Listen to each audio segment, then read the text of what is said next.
O deputado federal Carlos Sampaio afirmou no sábado que vai solicitar a abertura de uma comissão parlamentar de inquérito para investigar a possível ligação entre o PT e o PCC. O pedido é baseado na delação do publicitário Marcos Valério, na qual o operador do esquema de corrupção conhecido como Mensalão disse à Polícia Federal que a sigla e a maior facção criminosa das Américas mantinham relações estreitas.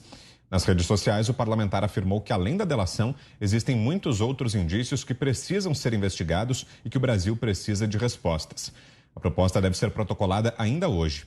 Quem começou a coletar assinaturas para pedir a abertura de uma CPI foi o deputado Felipe Barros. O parlamentar quer investigar o narcotráfico no país e o possível envolvimento de partidos com o crime. O anúncio foi feito pelas redes sociais de Felipe. Fiuza, seria uma boa iniciativa a abertura de CPI para investigar todas essas acusações, Fiuza? Vitor, eu acho que CPI já foi um instrumento mais eficaz. Hoje em dia, com esse Congresso que está aí, CPI acaba sendo dispersão, cortina de fumaça. Eu acho que a experiência que o Brasil tem de uma força-tarefa que atua de maneira efetiva, discreta, sem ficar vazando para o Ministério Público, para a imprensa, para ganhar ali uma manchete aqui ou outra, como a gente viu na Operação Lava Jato. Essa é a forma como se tem que investigar, né? Tudo bem, às vezes no passado houve CPIs muito efetivas, com a CPI dos Correios, a própria CPI do narcotráfico teve lá os seus resultados, mas hoje em dia o que a gente diz aqui é o seguinte: os elementos estão aí, quer dizer, você ter um ex-integrante de uma quadrilha que envolvia o José Dirceu. Vou lembrar que no relatório do Supremo Tribunal Federal, né, o relatório que condenou o José Dirceu, foi usada a teoria do domínio do fato. Ou seja, essa quadrilha do Marcos Valério, Delúbio Soares, etc. tinha a cobertura do ex-ministro José Dirceu, como foi concluído pelo então ministro Joaquim Barbosa, que era o relator. Se neste grupo existe alguém que afirma, que afiança, né, que um denunciante precisava de um cala-boca para não implicar o Lula na morte ou na cadeia que levou à morte de um prefeito, isso aí, eu vou te dizer, se a investigação, como a Cris falou, porque essa investigação, pegadas foram sendo apagadas, pessoas foram sendo apagadas. O jornalista Silvio Navarro tem um livro bastante elucidativo sobre isso e que encerra diversas perguntas. Isso aí é o suficiente, né, para as forças do Ministério Público, da Polícia Federal, etc. e tal, levarem adiante.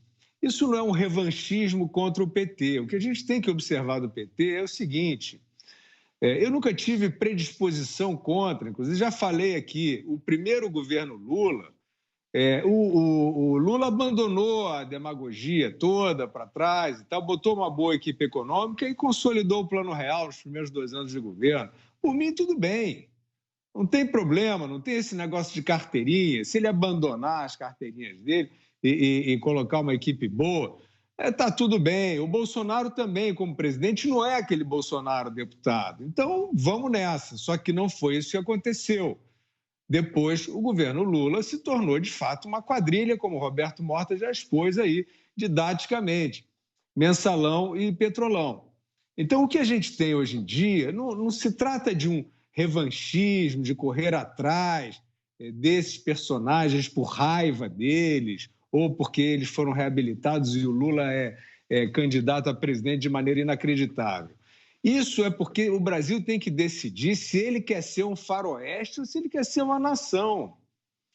Se ele quer ser uma nação, ele não pode transigir com essa herança, com esse elenco de bandidos, de picaretas, pavimentando o caminho do Lula. Quer dizer, você aí que é intelectual, empresário, banqueiro, artista, que está aí posando do lado do Lula, você não tem vergonha disso, não? Olha só o que é a vida do Lula. Olha o que é o caminho do Lula no poder. Nós estamos falando de Marcos Valério, mas a gente tem aí uma coleção de delinquentes. De diretor da Petrobras, a laranja aqui, laranja ali, é Bunlai, é Vacari, etc. e tal. É uma coleção. Isso foi o quê? Isso foi um acidente geográfico? Isso foi uma obra do destino? Não, é desse tipo de gente que esse personagem se cerca. E sempre foi assim. Por que sempre foi assim? Porque, como mostra muito bem o Marcos Valério, ele estava ali para criar esquemas de facilitação de corrupção. O Marcos Valério atuou ali em contratos falsos com o Banco do Brasil, por exemplo, para criar um duto entre empresas estatais e o grupo político do presidente.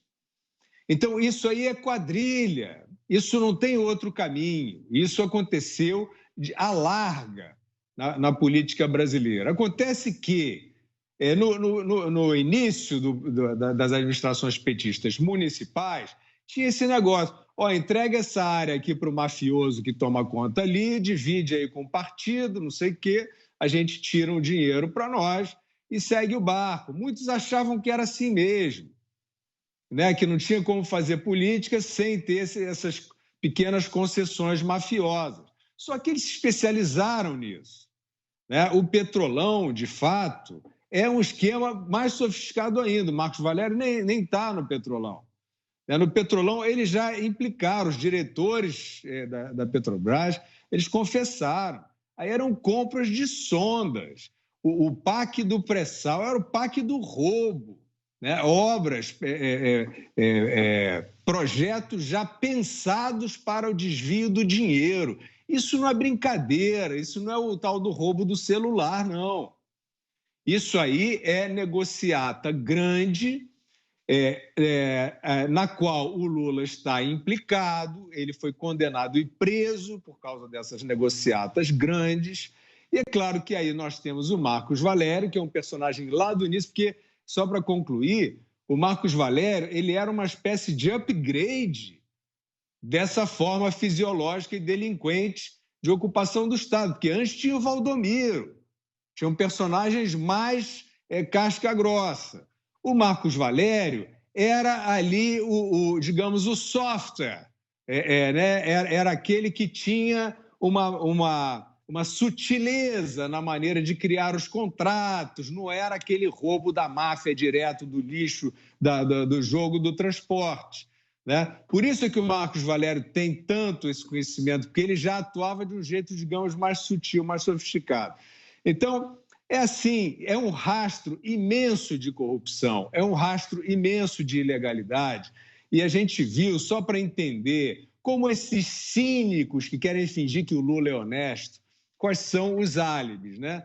O ex-presidente do Uruguai, José Mujica, ele escreveu no livro dele, praticamente, que o Lula compactuou, sim, com corrupção. E aí ele diz com aquela retórica meio falsamente romantista, esquerdista, etc. e tal, que meio que não dá para não ser assim, né? O que o Mujica fala em relação ao Lula é meio isso. Ou ele fazia isso, ou ele entrava nos esquemas, ou ele era devorado pelo capitalismo, essas coisas assim, essas construções ridículas, hilariantes, mas que não absolvem, evidentemente, a quantidade de delitos cometidos.